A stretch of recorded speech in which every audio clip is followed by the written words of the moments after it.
Isa nga bang bad news para sa Barangay Ginebra ang pagpapalit ng Meralco Bolts ng kanilang import para sa laban nila ngayong Friday? At Barangay Ginebra, bakit posibleng isang talo na lang at malalaglag na sila sa kanilang group?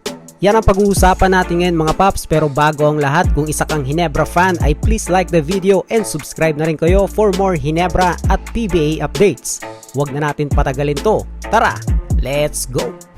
Ngayong Friday ay ibabandera nga muli ng Meralco Bolts ang kanilang dating import na si Jordan Varnado.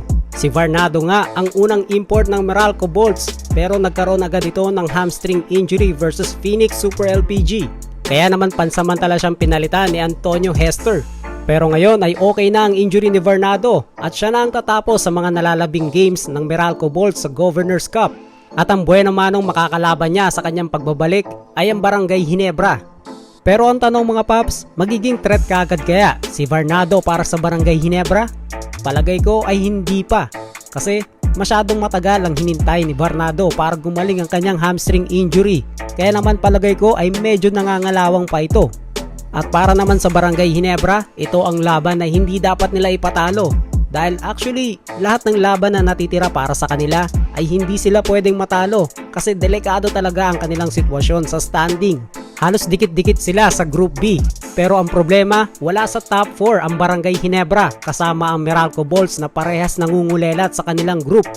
Ito rin ang last game ng Ginebra bago magkaroon ng break ang PBA para mag-giveaway para sa Gilas Pilipinas. At 9 na linggo na magpapahinga ang PBA. And speaking of last game, ito rin ang sinasabing huling laro ni Riley Grigsby para sa Barangay Ginebra dahil magbabalik na nga ang kanilang resident import na si Justin Brownlee. Para sa karamihan ay okay naman si Riley Grigsby, pero ang kontrata ay kontrata, ang usapan ay usapan. At ito ay pansamantalang palitan si Justin Brownlee habang nagpapagaling siya sa kanyang hamstring injury. At sa 9 weeks na pahinga ng PBA ay siguradong magiging okay na at 100% na si Justin Brownlee para sa Barangay Ginebra. Katunayan ay maglalaro pa nga siya para sa Gilas Pilipinas ngayong August window. Pero sa ngayon mga paps ay focus muna ang Barangay Ginebra na ipanalo ang laban kontra Meralco Bolts. At hindi lang sa Meralco kailangan din talaga ipanalo ng Ginebra ang mga natitira pa nilang laban kung gusto nilang umusad sa susunod na round. Dahil sa bawat group ay 4 na team lang ang aabante sa susunod na round. At wala pa ang Ginebra sa kasalukuyan sa top 4 na yan. Kaya naman lahat ng laban ng Ginebra ay importante, back against the wall, as in do or die talaga kung iisipin.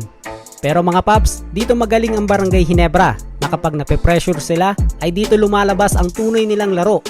Especially babalik na nga itong si Justin Brownlee sa mga remaining games ng Barangay Ginebra after ng Gilas Pilipinas sa kanilang August window. Kayo mga paps, sa palagay nyo, kaya-kayang talunin ng Meralco Bolts ngayon nagbalik na ang kanilang dating import? O ito na ba ang simula ng mga sunod-sunod na panalo ng Barangay Ginebra? Comment down below at babasahin natin yan. This is Jalpops TV. See you again para sa ating next video. God bless!